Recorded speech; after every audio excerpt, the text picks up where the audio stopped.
Bem-vindos a mais um Aprenda Direito, a OAB mais perto de você.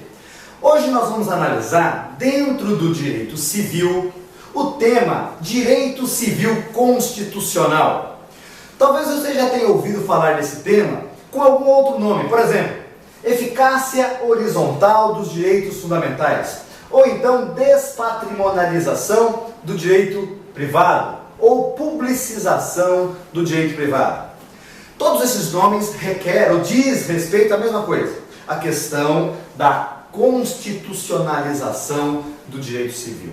Mas que para que nós entendamos isso, nós temos que voltar um pouco no passado e analisar alguns acontecimentos na história que fez com que o direito evoluísse e chegasse agora a esse direito civil constitucional. Da queda do Império Romano, lá no século XVIII, nós temos, dessa queda do Império Romano até a Revolução Francesa, nós temos o chamado Estado Absoluto, ou teorias absolutas, aonde nós tínhamos as monarquias, aonde o rei, ele determinava o que era justo e o que não era justo. Então, esse poder na mão de uma só pessoa, e ele se dizia, que ele era a justiça, ele era a lei, porque ele que fazia a lei, fez surgir uma classe chamada burgueses. Esses burgueses, eles tinham terras, eles tinham propriedades, plantações, escravos ou funcionários, Só que eles não tinham o quê? Liberdade. Eles não podiam contratar, eles não podiam realizar os negócios ele mesmo. Tudo dependia do aval do rei, porque era o rei que dava a última palavra. Aí essa classe burguesa fez com que, hoje conhecida como Revolução Francesa, lá em 1789. E essa Revolução Francesa, ela tinha um tripé. Eles requeriam o quê? Liberdade, igualdade e fraternidade. Essa era a base da Revolução Francesa. E a Revolução Francesa de 1789 culminou com o Código Napoleônico de 1804. Então o Código Napoleônico, ele tinha todo um ordenamento jurídico patrimonialista. Por que patrimonialista? Porque estava embasado exatamente nesse tripé: liberdade, igualdade e fraternidade. Ok? Sabendo desses acontecimentos, vamos aqui para o Brasil. O Brasil, em 1916, editou o Código Civil, lá de 1916. Esse Código Civil, mais de 100 anos depois do Código Civil Napoleônico, esse Código Civil aqui era praticamente cópia do Código Civil Napoleônico. Então, o ordenamento jurídico brasileiro, a partir de 1916, adotou o quê? O ordenamento patrimonialista. Okay? O ordenamento firmado na igualdade, liberdade e fraternidade. Contudo, com o passar dos tempos, em 1988 veio a Constituição Federal. E aí nós temos um pequeno problema, porque nós temos um Código Civil patrimonialista, que é 1916, e a nova Constituição de 88, ela é existencialista. E aí o que fazer? Por isso que hoje nós temos as grandes leis, os grandes códigos, todos sendo alterados. O primeiro deles foi o Código Civil. O Código Civil atual é de 2002, já com a base no existencialismo. Agora, se o Código Civil e a Constituição Federal, ela difere do sistema patrimonialista do Código Civil 16 para um sistema existencialista, o que acontece com a liberdade, igualdade e fraternidade? Eles reconhecem, só que com diferenças. Por exemplo, lá no Código Civil de 16, que era um sistema patrimonialista, que liberdades se empregavam? A mesma da Revolução Francesa. Liberdade ampla e restrita de contratação. Eu posso contratar com quem eu quiser, da forma que eu quiser, sem que o Estado, ou no caso, a Revolução Francesa, o monarca venha e determine como eu devo contratar ou não. Essa liberdade ampla e restrita, ela evoluiu para a autonomia privada da contratação. Essa autonomia privada, ela é óbvio, ela me dá uma liberdade de contratar. Só que eu tenho que observar o seguinte: se o meu contrato causa dano à coletividade, dano a terceiro, esse meu contrato, ou parte desse contrato, pode ser declarado nulo pelo Estado, pelo juiz, pelo Estado juiz. Ok? Então essa é a grande diferença da liberdade. Eu tinha uma liberdade ampla e restrita, agora não. Agora eu tenho uma liberdade, sim, uma autonomia de contratação, só que o Estado pode intervir. É o que se denomina da função social do contrato. É daí que nós tiramos a função social do contrato, desse entendimento que está de acordo com a Constituição Federal de 88. Tá? E a igualdade? A igualdade que era aquela igualdade, todos iguais perante a lei, sem restrição. Era a igualdade formal. Todos são iguais, doa quem doer.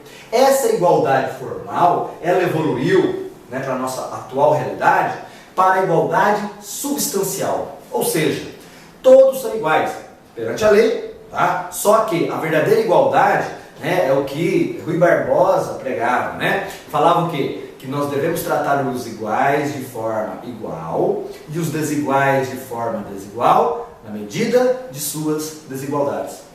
Então hoje a nossa igualdade, ela é substancial. Grande exemplo disso é o Código de Defesa do Consumidor, por exemplo. Tá? Eu tenho o Código de Defesa do Consumidor, onde eu tenho duas pessoas, o consumidor e o fornecedor, por exemplo, tá? Que se fosse aplicar a norma lá do sistema patrimonialista, a igualdade formal, os dois são iguais perante a lei. Só que agora, no nosso atual sistema jurídico existencialista, fala assim, peraí, o consumidor ele não é igual ao fornecedor. Porque o consumidor, por exemplo, você vai no mercado comprar uma lata de extrato de tomate. Tá? Você não sabe o que tem ali dentro. O fornecedor sabe, a indústria sabe. Então, ou seja, a indústria ela está em desigualdade, por isso que vem tratar os desiguais na medida de suas desigualdades. Aí vem o Código do Consumidor e traz o quê? Várias garantias ao consumidor, para quê? Para que seja efetivamente alcançada a igualdade substancial, ok? E a fraternidade? Bem, a fraternidade, lá na Revolução Francesa, no Código Civil 16, ela diz respeito à boa-fé nos atos de comércio, que tem que ter até hoje. Até hoje se requer essa boa-fé nos atos de comércio. Só que ela evoluiu, tá, para o solidarismo constitucional. O artigo 3º, inciso 1 da Constituição Federal, fala que a questão do solidarismo, que vem o quê? Vem acampar exatamente o existencialismo. A nossa nova ordem constitucional ela é existencialista. Tá? Então, ao entender essa evolução desse tripé e liberdade, igualdade e fraternidade, eu começo a entender por que se fala em direito civil constitucional. Porque hoje a Constituição Federal trouxe para dentro dela todos os ramos do direito. Então hoje aquela velha divisão entre direito privado e direito público, tá? Hoje ela já não está tão bem adequada. Você pega uma doutrina mais moderna, ela já não fala nessa divisão de direito público e privado. Tudo é público, porque a Constituição Federal ela traz. E quer ver um exemplo do direito civil constitucional dentro do direito civil brasileiro? Um exemplo? Você pega o artigo 5º da Constituição Federal, inciso 1, onde fala que todos são iguais perante a lei, homem e mulher. Ok? Se a gente vivesse, ou melhor, em 88, teve esse conflito. Em 1988, logo que entrou em vigor a Constituição Federal, o que estava vigente era o Código Civil 16. E o Código Civil 16, para começar, tinha o pátrio poder, o poder do pai. A mulher não exercia um comando dentro da família. Isso era o papel do homem. Tá? De 88 para cá, falou, não, agora é direitos iguais. Ou seja, isso se refletiu aonde? No nosso novo Código Civil, aonde alterou a questão do poder familiar, do pátrio poder para o poder familiar, poder da família. Hoje, homem e mulher, igualmente, em iguais condições, eles vão administrar a família. Tá? Então, quando se fala, por exemplo, de eficácia horizontal, é o que? Eu aplicar as garantias, os direitos fundamentais de forma horizontal entre eu, entre a minha esposa, entre todos que estão no mesmo patamar. Porque quando a Constituição Federal ela foi editada e entrou em vigor, só se aplicava de forma vertical, ou seja, os direitos fundamentais, naquele momento que a Constituição Federal foi publicada, ele servia para proteger o cidadão contra abuso do Estado, de forma vertical. Então vai proteger o Estado, o cidadão contra o abuso do Estado. Tá? Só que hoje, com o novo entendimento dessa questão do existencialismo, eu aplico os direitos fundamentais de forma horizontal. Eu vou aplicar aí nas relações entre particulares. Por isso que se fala no direito civil constitucional. Ou seja, a Constituição Federal ela vai alcançar as relações antigamente ditas como privadas. Fazendo o quê? Uma publicização do direito privado. Não tendo mais essa divisão tão nítida entre direito público e direito privado. Ok? Entendendo isso, a gente consegue entender como como melhor fazer uma interpretação sistemática dos direitos e garantias fundamentais dentro do ordenamento jurídico como um todo. Ok? Então, vamos prosseguir depois com o estudo de outros temas interessantes, mas vamos continuar firme nos estudos. E aprenda direito, a OAB mais perto de você.